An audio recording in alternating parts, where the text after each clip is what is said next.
What's going on, guys? Joe with Strictly Commerce. In today's video, we're going to be going over 5 truths about Amazon FBA in 2023.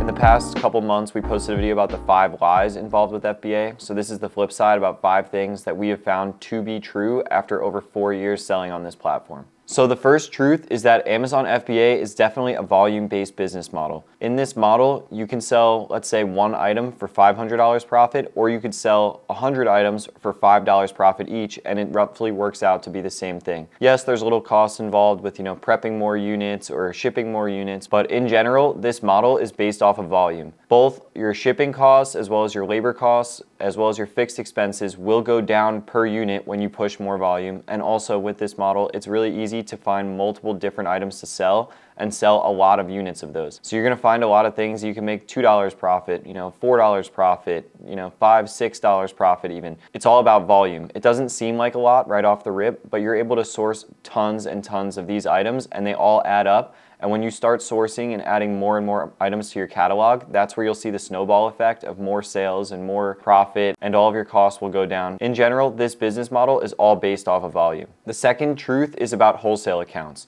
You only need a few wholesale accounts to get you going. The reason that this is because one wholesaler might seem really bad off the rip, and then after you place an order with them and do a little digging and start to talk to your rep, you might notice on the second or third order that that account might be a lot better than you thought it was, or it might have a lot more potential than you thought it would. And I always stress that it's about quality over quantity. It's a lot harder to piece together distributor orders across 15 different places and deal with 15 different reps and shipping times and when they're gonna come and expiration dates and all that stuff. If you're working with just a few good wholesalers, this is gonna allow you to scale further because you can work with them. It's really about quality over quantity. There's no reason to open up 90 different wholesale accounts that you're never gonna use. Instead, you're gonna wanna search and dig deep to find really good wholesalers that you could work with for a long time. As you get working with these guys, you're gonna notice that, some wholesalers carry a lot of some specific product, and that will allow you to really start to work with that and see how you can work things out to work better for both of you. Remember, these guys are making money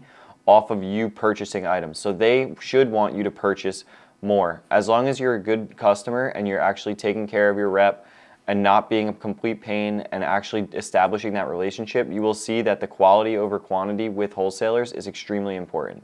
The third truth is that online arbitrage is very scalable. A lot of people discount OA and say that their items tank or they can't find anything or that people are, not making any money with OA.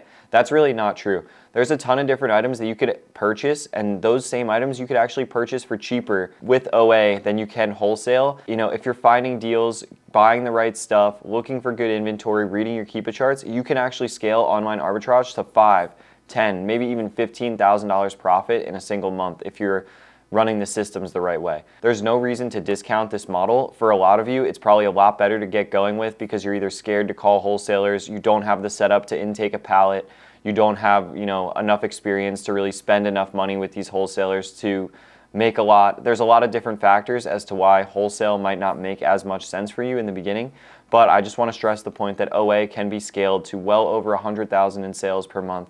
You can make well over 5 figures in profit in a single month just with OA, and it's not a model that you want to discount. There are benefits, obviously, to doing wholesale over OA, but I just wanted to stress the point that OA is something that probably makes a lot more sense for a lot of you watching, and it's extremely scalable to make a ton of money with.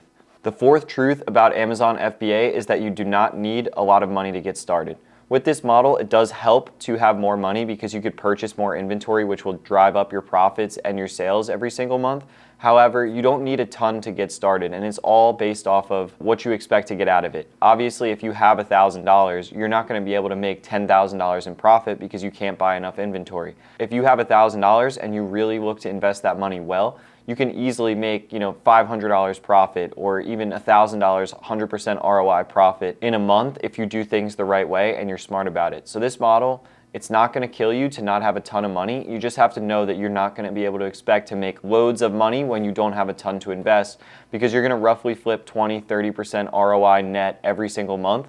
So if you only have $1,000, you should only really expect to make $200, $300 until you reinvest that money and start going again. The fifth truth about Amazon FBA, and this is a little bit of a gray area, is that you're not going to get beat out by larger sellers just because they have more reviews. Amazon just changed the algorithm where they're not favoring these large sellers with reviews to give them more buy box share. So the only thing that bigger sellers have over you is experience and volume costs. Being that they've been doing this for longer, they obviously, have a little bit deeper pockets. They know which way to spend their money and what to do and how to read a Keepa chart and all that. However, you're not going to get beat out on buy box share just because somebody has 9 years on the platform compared to you just getting started.